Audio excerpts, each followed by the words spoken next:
Bienvenue à cette leçon sur le subjonctif. Tu vas apprendre quand l'utiliser. Les objectifs de la leçon. Dans cette leçon, tu apprendras la définition du subjonctif et quand utiliser le subjonctif. Le plan de la leçon. Voici comment va se dérouler cette leçon. Nous allons d'abord voir une définition du subjonctif. Ensuite, la structure courante d'une phrase au subjonctif. Les verbes introducteurs avec la conjonction que suivie du subjonctif. Les expressions impersonnelles avec il suivies du subjonctif.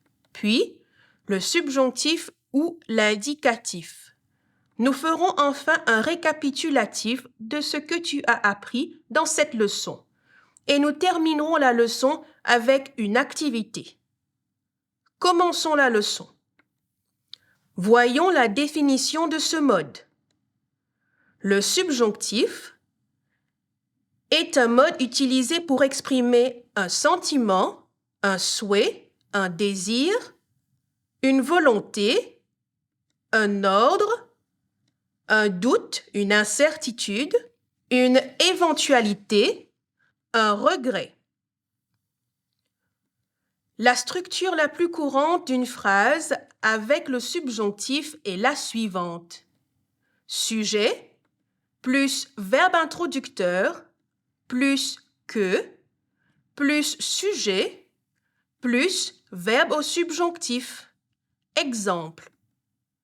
Je souhaite que tu viennes.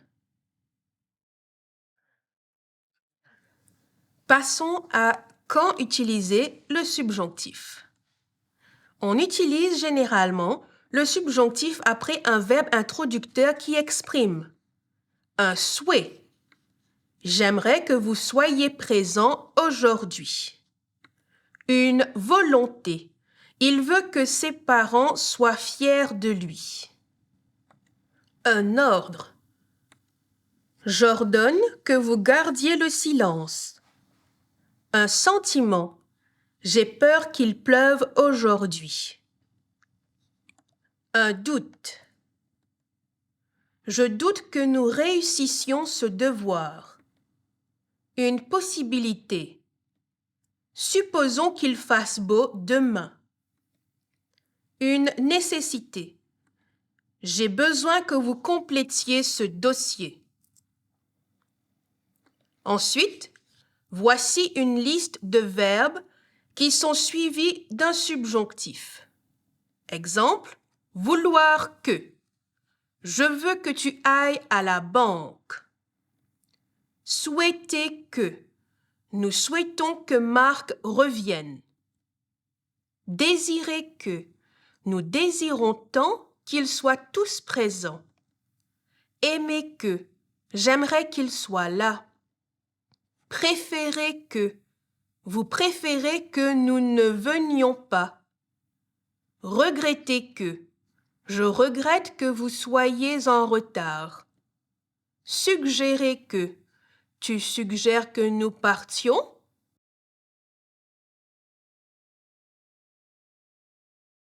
Attention, la présence de la conjonction que ne veut pas dire que le verbe qui le suit est obligatoirement conjugué au subjonctif. Regarde cet exemple. Je suis sûre que tu es capable de réussir. Dans cette phrase, il y a la conjonction de subordination que, mais on utilise l'indicatif parce qu'il s'agit d'une certitude et non pas d'un doute.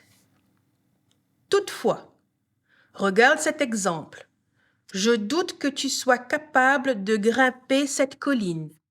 Ici, on a utilisé le subjonctif présent soit parce que cette phrase exprime un doute et non une certitude. De ce fait, lorsque tu exprimes une certitude ou un fait, même si la conjonction que est présente, tu dois mettre les verbes à l'indicatif. Comme par exemple dans « Je sais que tu es malade ». « Je trouve que vous êtes courageuse ». Je crois que Marie est à l'heure. Je te propose de faire une petite activité pour voir si tu as compris ce que nous venons de voir ensemble. Tu dois indiquer si c'est vrai ou faux. Première phrase. La structure la plus courante d'une phrase avec le subjonctif est sujet plus verbe introducteur plus que plus sujet plus verbe au subjonctif. La réponse est vraie. Deuxième phrase. Le subjonctif est employé après un verbe introducteur qui exprime un ordre. La réponse est vraie. Troisième phrase. Je doute que nous réussissions ce devoir. Cette phrase emploie le subjonctif parce qu'elle exprime le doute. La réponse est vraie. Quatrième phrase. La présence de la conjonction que veut dire que le verbe qui le suit est obligatoirement conjugué au subjonctif. La réponse est faux. Le verbe qui le suit peut être à l'indicatif quand il exprime une certitude, par exemple. Voyons maintenant quand utiliser encore le subjonctif. Le subjonctif s'utilise aussi avec les conjonctions de subordination, comme par exemple bien que, avant que, afin que, ou encore à condition que. Voyons ces exemples. Bien que les jeunes soient inquiets pour leur avenir, ils restent positifs. Bien que est une conjonction qui exprime la concession. Avant que tu ne puisses jouer, tu dois finir tes devoirs. Avant que est une conjonction qui exprime l'antériorité. Afin qu'il sache comment faire ce devoir, je vais l'aider. Afin que est une conjonction qui exprime le but. Je ferai un gâteau à condition que tu viennes à mon anniversaire. À condition que est une conjonction qui exprime la condition. Ces conjonctions sont toujours suivies du subjonctif.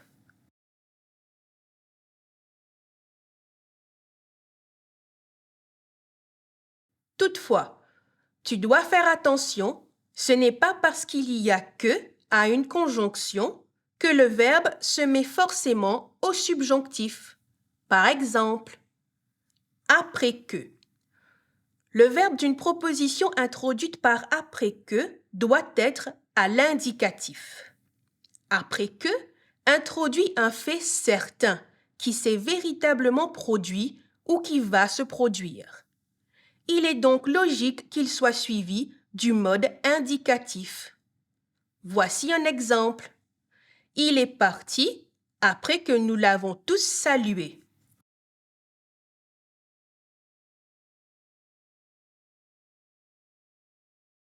À présent, nous allons voir les expressions impersonnelles suivies du subjonctif. Par exemple, il faut que. Il faut que je boive quelque chose. Il est important que. Il est important que vous fassiez vos devoirs. Il est essentiel que. Il est essentiel que nous soyons solidaires. Il est indispensable que. Il est indispensable que Mathieu mette la table aujourd'hui. Il est nécessaire que. Il est nécessaire que Jean vienne me voir aujourd'hui. Il a fallu que.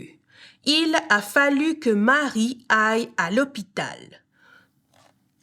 Toutes ces expressions impersonnelles font référence à une certaine obligation ou nécessité, d'où le besoin du subjonctif. Maintenant, nous allons voir quand utiliser le subjonctif ou l'indicatif. Nous avons vu que pour employer le subjonctif, nous devons avoir certaines conditions telles que l'expression du doute, de la nécessité ainsi de suite. L'indicatif sera utilisé lorsque tu exprimes une certitude, une réalité. Il faut que tu fasses la différence entre ces deux modes. Par exemple, je partirai dès que tu auras terminé. Pour cet exemple, nous utilisons l'indicatif, car le départ est une certitude. Les appareils n'ont pas été installés correctement, de sorte qu'ils sont inutilisables. L'indicatif est utilisé car on exprime une réalité. Les appareils sont inutilisables. Faisons le point sur ce que tu as appris au cours de cette leçon. La structure la plus courante d'une phrase avec le subjonctif est sujet plus verbe introducteur plus que plus sujet plus verbe au subjonctif. Le subjonctif s'utilise pour exprimer un souhait, une volonté, une obligation, un ordre, un sentiment, un doute, une possibilité, une nécessité. Après certaines conjonctions, bien que, avant que, afin que, à condition que. Après des expressions impersonnelles plus que. Il faut que, il est important que, il est essentiel que, il est indispensable que, il est nécessaire que, il a fallu que. Je te propose de faire une deuxième activité pour voir si tu as compris ce que nous venons de voir ensemble. Première phrase. Il est important qu'il sa vie en main. A. Prenne. B. Prend. La bonne réponse est A. Prenne. Ici, on exprime la nécessité et il y a l'expression impersonnelle « il est important que ». Il est important qu'il prenne sa vie en main. Deuxième phrase. Je doute qu'il réussit. A. Et. B. A. La bonne réponse est A. I. T. Ici, on exprime le doute. Je doute qu'il ait réussi. Troisième phrase. Après que tu partis, je me suis ennuyée. A. Soit. B. Et. La bonne réponse est B. Et. Car ici, on utilise l'indicatif lorsqu'il y a après que. Car on exprime un fait. Après que tu es parti, je me suis ennuyée. Quatrième phrase. Il est évident qu'il venu. A. Et. B. Soit. La bonne réponse est A. Et. On utilise l'indicatif parce qu'on exprime une certitude, une évidence. Il est évident qu'il est venu. Cinquième phrase. Marie sait que je me marier. A. Veut. B. Veuille. La bonne réponse est A. Veut. On exprime un fait. Marie sait que je veux me marier. Nous sommes arrivés à la fin de notre première leçon sur le subjonctif. Dans la prochaine leçon, tu apprendras à conjuguer le subjonctif. Je te remercie de ton attention et te dis à bientôt.